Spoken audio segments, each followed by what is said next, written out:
예, 차이나 TV 시간입니다. 중국과 또 뭐 세계 경제가 함께 맞물려 있지 않겠습니까? 용인대 중국학과 박승창 교수님과 이야기 나누겠습니다. 어서 오십시오. 반갑습니다. 오늘 저희가 다룰 주제는 이제 제가 정리해 보면 한미 정상회담 그 이후의 여러 변화들, 중국의 속내 이런 것들입니다. 한미 정상회담은 어쨌든 상당히 양국이 기분 좋게 끝냈는데 이후에 이제 바이든이 방한하고 가서 중국의 외교 인사들의 발언이 수위가 이제 조금씩 나옵니다. 왕이 외교부장이 이례적으로 미국을 비판했다고 하는데 어떤 내용이었었죠? 그 이유이기도 한데 지금 네. 상황이 많이 지금 좀 긴박하게 좀 흘러가고 있는 것 같습니다. 예. 그 첫 번째 말씀 주셨던 왕이 부장이 좀 강력하게 이야기를 했죠. 그러니까 물론 예상했던 거지만 좀 강도를 좀 높인 것 같습니다. 그러니까 22일이죠. 그러니까 중국이 이제 이 파키스탄 외교장관 회담 후에 기자회견을 했는데 이제 22일이니까 이제 바이든 대통령이 이제 한국에 있을 때였죠. 그때 이제 이야기를 했는데 이제 아태 지역 국가를 이제 미국 패권주의 앞잡이로 만들고 있다. 이런 부분들 분열을 조장하는 전략이다. 그러니까 인태 전략을 좀 이야기하는 겁니다. 그다음에 평화를 파괴하는 전략이다. 어디 좀 셌군요. 예, 네. 이런 식의 그러니까 패거리를 지어 소고로 만든다. 이런 식의 지금 표현이 나오는 거고. 그리고 이제 미국이 이제 지금 경제 문제를 정치와 무기와 이데올로기화 이렇게 시키고 있다. 그래서 이제 결국은 이제 이런 것들이 이제 많은 국가들을 하여금 미국과 중국을 하나 이제 줄서기하고 만드는 형국으로 가고 있다. 이제 이런 식의 이제 흐름을 지금 이야기를 한 것 같습니다. 그러니까 이제 우리가 지금 이제 미중 간이 기존에 워딩을 쓴다라면 주로 이제 많이 했던 게 이제 전략 경쟁, 패권 이런 이야기를 하는데 정말 저는 개인적으로 지금 전방위적인 좀 일어나는 또 잠시 후에 우리가 지금 또 말씀을 드리겠지만 지금 중국의 행보나 또 미국의 행보들이 결국은 양축으로 나누는 이 신냉전 구도로 정말 가고 있는 것 같고, 지금 대내외적으로 지금 상황이 다 안 좋죠. 지금 인플레이션도 있지만 그런 부분에 있어서 이번 발표가 좀 더 많은 생각을 하게 되고, 그래서 이제 많은 국가들이 좀 더 혼란스러워질 수 없는 이런 국면으로 갈 것 같습니다. 왕이 외교부장은 직함이 외교부장인데요. 부장이라고 하는 게 우리가 얘기하는 부장이 아니라 외교부 장관입니다. 중국에서는 장관을 부장이라고 그러거든요. 네, 그렇게 이해를 하고 있고요. 그런 어떤 긴장감이 높아지면서 왕이 외교부장이 바이든이 이제 우리나라하고 일본 순방하고 난 다음에 남태평양 8개국 순방길에 올랐다. 일종의 좀 무력 시위인가요? 무력 시위가 아니고 네. 편가르기 이제 하는 거죠. 이제 본격적인 작업을 좀 하는데 이게 오늘 어떻게 보면 이제 우리가 좀 봐야 되는 게 지금 바이든 대통령이 이제 일본 방문하고 이제 미국 돌아가는 이제 그 중이었죠. 어떻게 보면 26일 이제 갔을 때겠네요, 그죠? 그러니까 어제부터 이제 5월 26일부터니까요. 그러니까 26일부터 6월 4일까지 지금 솔로몬 제도라든지 그다음에 피지, 사모아, tonga 이런 남태평양에 있는 이제 국가들 방문을 합니다. 8개국을 방문하는데 사실 남태평양에 한 14개 우리가 독립 국가들이 있죠. 주로 이제 섬나라인데 이제 방문을 합니다. 결국 이제 방문해서 이제 결국 미국의 이제 이 중국 포위 전략에 맞춰서 또 미국이 이제 또 새롭게 지금 좀 하는 건데 이 지금 남태평양 8개국 방문의 의미가 좀 남다르긴 합니다. 왜냐하면 이 지역 자체가 지금 좀 또 다르기 때문에 그렇습니다. 잠시 후에 또 지도를 또 보여드리겠지만 지금 쿼드, 그러니까 미국이 지금 하고 있는 쿼드가 이제 태평양을 중심으로 이제 중국 견제용, 이 다이아몬드형을 그린 거거든요. 4개국을 포함하면. 그게 딱 이제 그 쿼드가 중국의 해양 굴기를 견제하기 위한 건데 지금 이제 보고 계시네. 호주를 둘러싼 국가들이네. 예, 지금 저희가 이제 태평양이고요. 그다음 밑에 호주가 있고 그다음 뉴질랜드가 있죠. 그러니까 결국은 이 파이브 아이즈에 들어가는 것도 네덜란드고요. 그러니까 여기가 어떻게 보면 태평양의 중심적인 부분 지역이기 때문에 여기를 이제 공식 방문한다는 것은 의미가 남다른 거죠. 지금 그래서 미국도 그렇고 호주도 그렇고 지금 매우 지금 아마 정신이 없다라는 이야기가 나오는 게 이유가 참 그런 것 같습니다. 이번 방문이 그냥 방문을 하는 게 아니라 실제적으로 지금 이 남태평양 국가들 섬나라하고 FTA 체결을 한다. 그다음에 중국 시장 접근권, 치안, 데이터, 통신, 안보 여러 가지 포괄적 협력에 대해서 지금 논의를 한다는 것들이거든요. 이게 이제 하고 30일 날 이제 피지 그래서 중국 태평양 도서 국가들 간의 외교장관 회의가 있는데 여기서 아마 어느 정도 문서화 되지 않느냐라는 것들입니다. 그래서 이게 예를 들면 지금 우리가 솔로몬 지금 제도인데 솔로몬 첫 번째로 방문한 곳이 솔로몬 제도인데요. 라든가 혹은 뭐 지금 뭐 바누아투 같은 경우는 솔로몬 제도 나오는데 여기는 이제 중국 경찰이 상주를 할 수가 있습니다. 앞으로. 그러니까 중국 통신망도 깔고 이게 지금 매우 심각한 부분들이겠죠. 그래서 지금 뭐 말씀드렸다시피 바다 지도를 새로 작성하고 천연 자원에 대한 접근권 확대. 그러니까 중국이 그만큼의 많은 돈을 이제 지원을 하고 인프라를 깔아주고 거기에 대한 여러 가지 혜택을 받는 이런 이익을 가져온 이런 형태로 지금 진행되고 있기 때문에 이게 지금 현재 지금 이루어지고 있는 상태고 이제 30일 날 이제 이런 도서국 그러니까 8개국 그러니까 더 아마 10개국이 더 될 겁니다. 14개 정도 지금 독립국가 있는데 이게 되면 이제 어떻게 보면 중국 입장에서는 매우 지금 큰 게 없는 게 그렇죠. 자기의 편을 더 만들게 되고 지역적으로 코드에 대응할 수 있는 부분이다라고 말씀드릴 수 있을 것 같고요.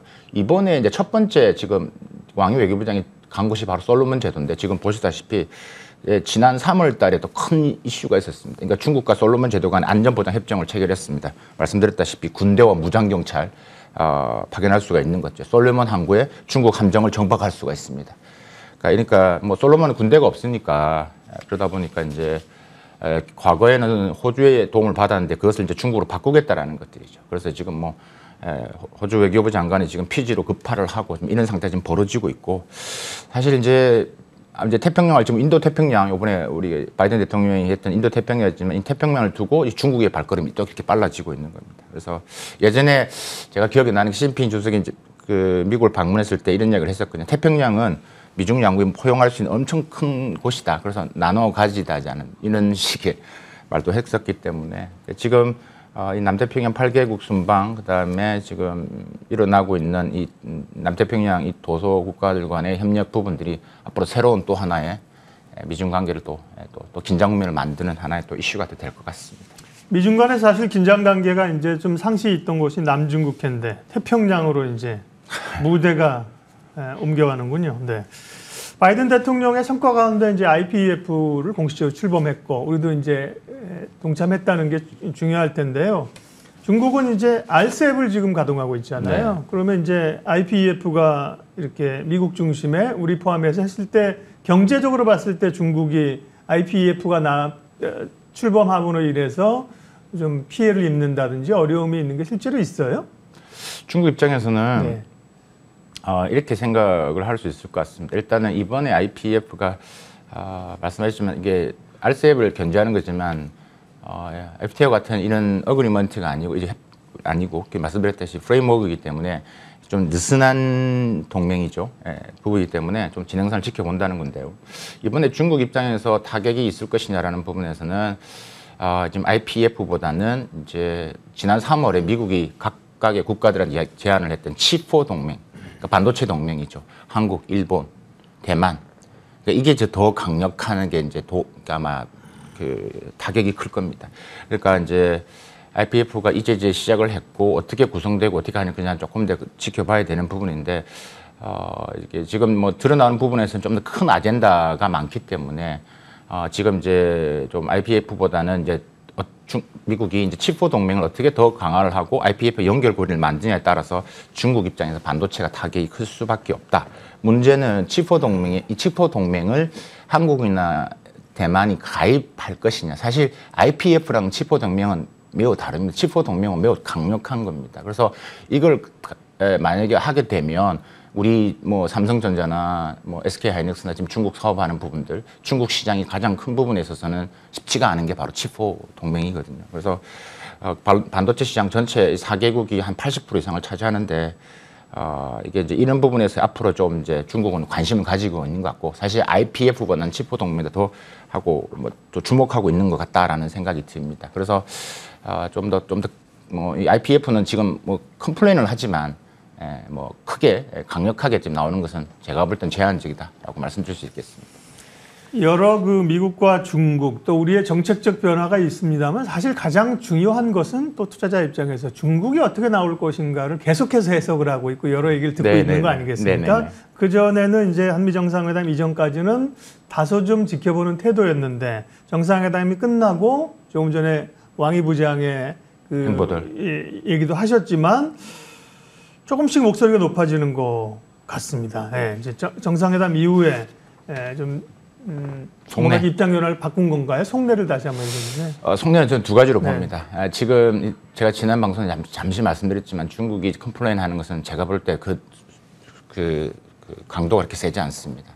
그러니까 그 IPEF는 이제 뭐 협정이 아니고 프레임워크이기 때문에 그런 점을 감안을 하고 때문에 이제 앞으로 이 IPF가 어떻게 혹은 또 이 IPF가 더 흐지부지 될 수 있다라는 또 생각을 하고 있는 것 같습니다. 그래서 이제 두 가지를 정리하면 첫 번째는 IPF가 과거에 이제 트럼프식 이제 뭐 했던 그러니까 미국판 1대1로라고 하는 푸른점 네트워크처럼 흐지부지 될 가능성이 있다. 만약에 정권이 바뀌면 공화당이 되면 그래서 조금은 이제 물론 이 강력한 목소리를 내되 수위를 조절하고 있는 입장이고요. 그러니까 제가 이제 중국 내부 내는 거 봤을 때 조금은 내부에서 두 가지 의견이 지금 나눠져 있다는 이야기입니다. 첫 번째가 이제 그런 거고 두 번째가 윤석열 정부 새 정부에서 지금 한미동맹 강화가 가져올 변화가 지금 우리가 큰데 이게 요번에 IPEF였기 때문에 조금 이제 긴장을 국민하고 더 강력하게 한국의 부분에서도 좀 강도를 높여야 된다. 이렇게 좀 하는 또 내부의 의견도 있는 것 같습니다. 중국 내부. 그러니까 두 가지가 지금 있는 것 같고, 근데 그 중심의 판단의 기준은 결국은 중국은 이제 이게 IPEF가 중국의 어떤 이익의 범위에 들어가느냐라는 것들이죠. 중국은 이익을 이렇게 세 가지로 구분을 합니다. 첫 번째가 핵심 이익, 두 번째가 중요 이익, 그다음에 세 번째가 일반 이익입니다. 그러니까 핵심 이익이라는 것은 우리가 많이 이야기했던 대만, 신강, 위구르 이건 핵심, 이건 양보의 가치가 없습니다. 무조건 정말 간다라는 겁니다. 그리고 그런 부분들이 좀 한 6가지를 대충 이야기를 하고 있습니다만, 그러니까 이번에 IPEF는 핵심 이익은 들어가지 않는다는 것들이에요. 그러니까 중요 이익은 들어가겠지만 때문에 근데 지금 바이든 대통령이 일본에서 했던 대만 이슈는 좀 다른 것들이죠. 그래서 이제 우리가 그런 측면에서 중국의 속내를 좀 들여다볼 수 있다라고 말씀드릴 수 있을 것 같습니다. 예. 그동안에 우리는 이제 안보는 미국과 그리고 경제의 실익은 중국과 해서 줄여서 이제 안미경중이라고 했는데 이번에 이제 안미경세라고 해서 이제 중국이 아니라 세계를 품는 이렇게 워딩은 좀 바뀌었는데요. 한미동맹 강화로 우리가 들어가는 IPEF도 그렇고 우리가 얻을 수 있는 그 실익과 또 있을 수 있는 부작용은 어떤 걸까요? 그러니까 순수하게 저 이제 전문가 입장에서 그걸 연구하는 또 학자 입장에서 본다라면 사실 이게 좀 급하게 만들어졌기 때문에 이 IPEF가 지속 가능할 것이냐라는 부분들입니다. 앞에서 말씀드렸다시피 트럼프 대통령의 푸른점 네트워크도 꽤 흐지부지 됐기 때문에 이게 물론 다음 중국 견제는 같겠지만 결국 그래도 결이 다르다. 민주당과 공화당 결이 다르기 때문에 우리가 이런 부분에서 좀 냉정히 해야 되고 어쨌든 이 판에서는 우리가 주도적인 역할을 해야 되는 게 맞습니다. 그래서 가입은 맞다라고 판단이 되는데 그럼 앞으로의 부분에서 우리가 좀 냉정해 봐야 될 게 우리가 기존에 있는 산업들 그러니까 이제 미국과 중국 여러 번 나눴죠. 미국과 중국도 말은 계속 그 디커플링 한다고 하지만 결국 메이드 인 차이나가 필요하다고 했지 않습니까? 관세를 결국 또 완화를 시켜야 되는.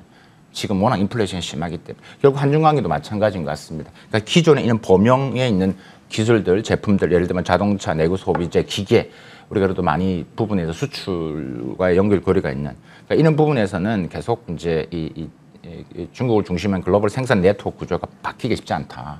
그래서 저는 이게 제가 이제 정리한 표를 좀 보여드리는데 미순간 기술 탈동종화에도 이제 계속 갈 것이다라고 이제 말씀드릴 수 있을 것 같고요. 범용적 그러니까 전통적 제품군에서는. 근데 첨단 부분에서는 지금 우리가 많이 다뤘던 AI나 반도체, 데이터, 슈퍼컴퓨팅 이런 부분에서는 그러니까 최첨단 부분에서는 결국 이제 우리가 탈동조화로 갈 가능성이 높다. 근데 이게 이제 지속성, 영속성이기 때문에 우리 입장에서는 이제 두 가지 그러니까 미국과 중국 부분들을 어쨌든 다 활용하는 전략이 매우 중요합니다. 그러니까 잘못 취소해서 이거 끝까지 가는 것처럼 오해했다가는 말씀드렸다시피 기업들 측면에서도 칩4 동맹이 얘는 매우 부담스럽게 작용을 합니다. 때문에 이런 좀 것을 제가 말씀드린 영준과 영미가 필요하다라고 말씀을 꼭 드리고 싶고 글로벌 생산 네트워크가 하루아침 바꾼다고 바뀌는 게 아니기 때문에 기업 입장에서 뭘 하나 바꾸는 게 쉽지 않은 구조가 있기 때문에 그런 것 같습니다.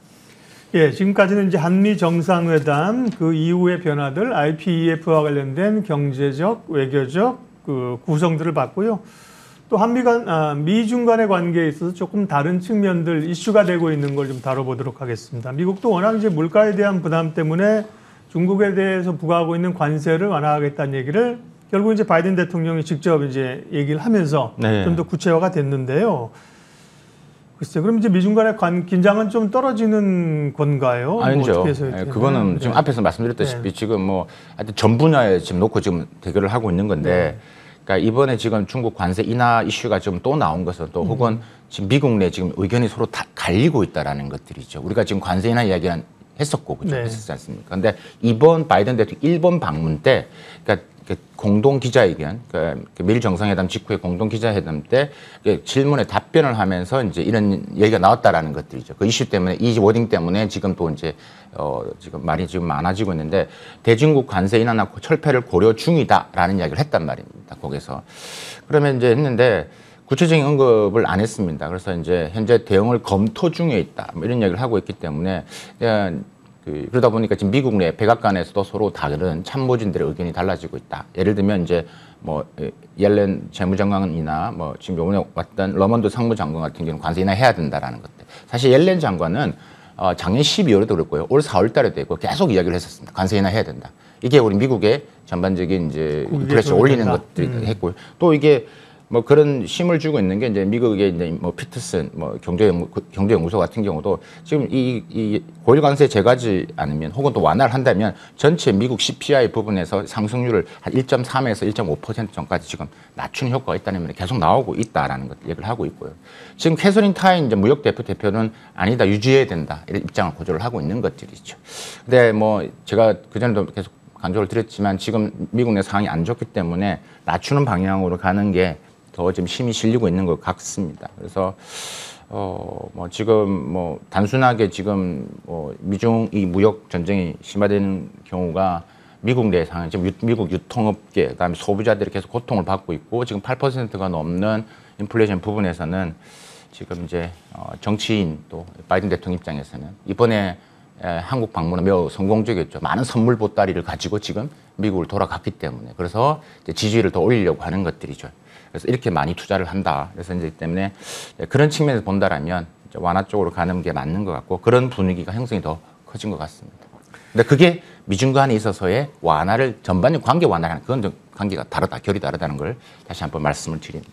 바이든 대통령이 우리나라와 일본을 방문하는 과정에서 여러 뭐 일들과 뭐 협정들이 있었습니다만 대만과 관련된 발언은 사실 조금 준비된 발언도 아니었는데 긴장감을 올리는 그런 거 있잖아요. 뭐 기자들이 중국이 대만 침공하면 군사 개입하겠냐, 뭐 예스라고 한 거죠. 그러니까 그것 때문에 중국은 아까 대만은 핵심 이익이라고 그러셨잖아요. 핵심 이익. 네, 건드려질 수 없는 그런 얘기였는데 이제 백악관도 사실 그래서 진화를 하고 조금 나선 것 같습니다. 관련된 얘기 좀 해주세요. 네.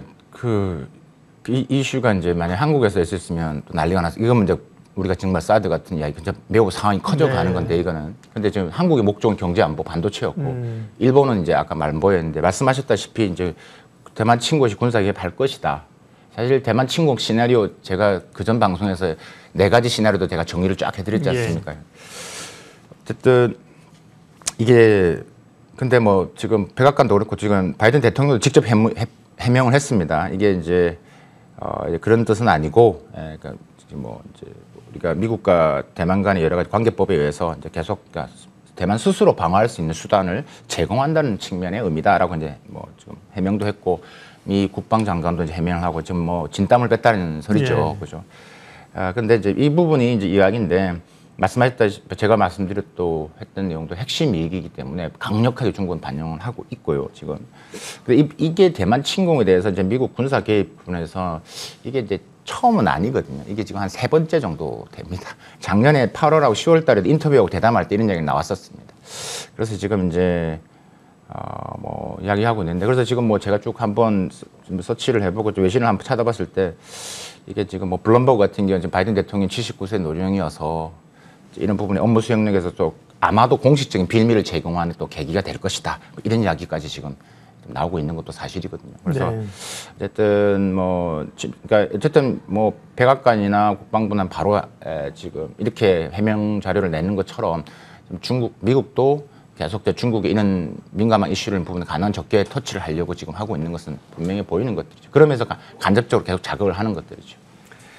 정치인들이 그러니까 사실은 정치인들은 준비된 발언을 중심으로 하는 게 참 맞습니다. 그래서 그렇죠. 네, 그래서 왜냐하면 우리가 모르는 거죠. 네, 정치인들이 나 이제 뭐 협정문 같은 거 보고 읽으면 아이 저걸 왜 보고 읽지 않은데 그러니까 기자회견에서 이런 게 툭툭 튀어나오는 거거든요. 그렇죠. 물어보게 되면 그냥 즉흥적으로 대답하다 보니까 아마 바이든 대통령도 그 얘기를 조금 했을 거예요. 네. 입장은 그렇다고 하더라도 뭐 굳이 뭐 도발을 이제 그렇게 중국에게 빌밀 줄 필요는 없었는데 자 그런가 하면요 또 중국에서 요즘 또 뭐 뒤숭숭한 얘기도 좀 맞습니다. 나옵니다. 뭐 리커창의 모습이 더 언론에 많이 나오고 있다. 리커창의 부상, 시진핑의 그 공고한 그 시황제 같은 위상이 흔들리는 것 아니냐. 그다음에 뭐 그러다 보니까 뭐 건강 이상설 이런 것까지 나오고 있는데 그런 내용을 제일 잘 아시는 교수님께서 좀 관심이 많으시죠. 네, 항상 그 뒷얘기 그런 게 관심 많죠. 네. 그러니까 지금 그 리커창 이야기부터 좀 말씀드리면, 네. 그러니까 리커창이 부상을 하고 있고, 그다음에 시진핑 주석이 지금 뭐 조금 덜 보인다라고 하는데 사실 일단 결론적으로 말씀드리면, 그러니까 지금 원래 순서대로 말씀드리면 지금 공청단이 해야 되는 거죠. 3년이면 아닌다라면. 그러니까 지금 내부적으로 지금 그러니까 정쟁의 흐름은 분명히 감지가 되는 건 맞습니다. 근데 그게 리커창은 직접 연결이 되는 게 아니라 하나의 그 상징적인 의미에서 리커창이 나오는 거다라고 보시면 되고, 그러니까 매체에서 리커창이 총리가 어떻게 그런 식의 컨셉은 좀 아닌 것 같다는 설명이 들고요. 그러니까 이제 그다음에 지금 아까 건강 기사에서도 뭐 내동맥류 후진타오 원래 공청단이죠? 네. 네네. 부분이죠. 그래서 이제 뭐 우리가 이제 어떻게 지금은 우리가 후진타오 공청단 다음에 상하이방도 있으니까. 그러니까요. 그러니까 지금 또 하나가 내동맥류 관련된 건 뇌출혈의 원인이 되는 이런 뭐 뇌혈관 질환에 지금 신비 주석이 지금 뭐 건강이 뭐 안 좋다. 그래서 지금 설입니다. 설이죠. 예. 네. 지금 이제 그런 부분들까지 나오고 있고요. 그러니까 또 이제 제로 코로나에 대한 불만이 지금 이제 이게 지금 어떻게 보면 제로 코로나에 대한 그렇죠. 불만이 인해서 이런 것들이 자꾸 만들어지고 있는 겁니다. 그 말은 이게 나온다라는 것은 그만큼 중국 내에서 불만이나 균열이 불만들이 있다. 많다라는 것. 근데 그 대표적인 게 25일 날을요. 리커창 총리가 이제 이 지방 정부 그다음 국영기업 한 대표들 수천 명하고 화상회의를 했는데 그때 이제 제로 코로나가 경제를 해치고 있다라는 톤의 말을 한 거죠. 그러니까 이제 어떻게 보면 시진핑 주석에 반대되는 의견을 낸 거죠. 이러다 보니까 더 이제 이게 좀 불이 지펴진 겁니다. 그래서 지금 뭐 중국 내에서는 지금 2분기 성장률이 중국이 한 1%까지 떨어질 수 있다는 이야기가 지금 나오고 있는 부분들이거든요. 그래서 지금 중국은 이게 2020년 5월 때보다 더 심각하다는 이야기를 리커창 총리가 직접 이야기를 하고 있고 빨리 리커창 총리가 지금 그런 말을 지금 하니까 어떻게 보면 전반적인 이제 뭐 민간에 이런 부분에서 리커창에 대한 목소리가 더 지지가 더 높아지는 것들이죠. 그러니까 지금 이게 맞물리면서 시나리오가 나타나고 있다라고 말씀드릴 수 있을 것 같고요. 그래서 네. 뭐 18개월 이내에 뭐 중국 내부 뭐 반발에 축출되는 설, 공산당 쿠데타 설, 뭐 자기 뭐 주석설. 지금은 설로 봐야겠죠. 네, 네. 왜냐하면 저도 이제 시진핑 주석이 그 화면에 나오면은 굉장히 당당한 모습이었는데 지금 건강 이상설 얘기를 들으면서 옛날 화면을 보니까 왠지 좀 쾌쾌해 보이고. 근데 그 시진핑의 그 공고한 체제가 지금으로서는 사실 흔들린다기보다는 이제 흔들려는 시도가 사실 미세하게 좀 나오고 있다. 이 정도 이해하면 되겠죠? 예, 그렇게 이해하시면 그다음에 마지막으로 좀 드리고 싶은 말씀은 지금 이제 중국 제로 코로나가 문제가 있다는 걸 느끼기 시작했고요. 지금 뭐 상황이 조금씩 풀기 시작했기 때문에 과거와는 다른 조금 더 과학적인 접근 방식으로 하려고 할 겁니다. 그래서 거기에 지금 힘을 받고 있기 때문에 그런 부분에서 지금 이제 만약에 계속 이대로 가고 2분기가 완전히 무너지고 3분기가 올라가지 못한다라면 그러면 10월 당대에서 영향을 받게 되고 지금 내부 정쟁이 일어나는 것들이 더 힘을 받게 되는 것들이죠.